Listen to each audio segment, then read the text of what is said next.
నా పేరు టైలర్. నా కుట్టు మిషన్ చక్రం ఆగిపోయింది. కానీ నా జ్ఞాపకాల చక్రం మాత్రం తిరుగుతూనే ఉంది. ఈ చక్రం తిరుగుతుంటే నా ఇంట్లో పొయ్యి వెలిగేది. ఈ సూది దిగుతుంటే నా పిల్లల భవిష్యత్తు ఎదిగేది. ఒకప్పుడు నా షాప్ ఒక చిన్నపాటి జాతర.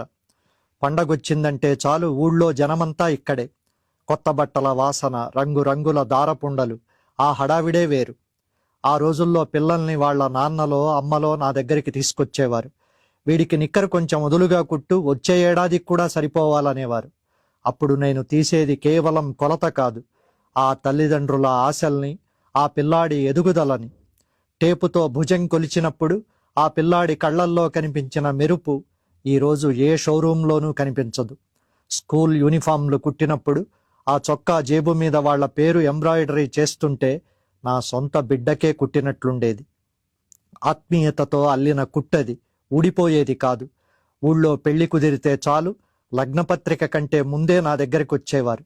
పెళ్లి కొడుకు కోటు, పెళ్లి కూతురు జాకెట్టు, ఇలా రాత్రంతా కళ్ళు కాయలు కాచేలా కుట్టేవాడిని. నువ్వు కుడితే ఫిట్టింగ్ చాలా బాగుంటుంది అని వాళ్ళు మెచ్చుకుంటుంటే కూలీ కంటే నాకు ఆ అభినందనలే ఎక్కువగా అనిపించేవి. అది నా వృత్తి మీద నాకున్న గౌరవం, నా కుట్టు మీద నాకున్న గర్వం. ఆ రోజుల్లో మనిషికి మనిషికి మధ్య ఉండే బంధం దారం పోగులా బలంగా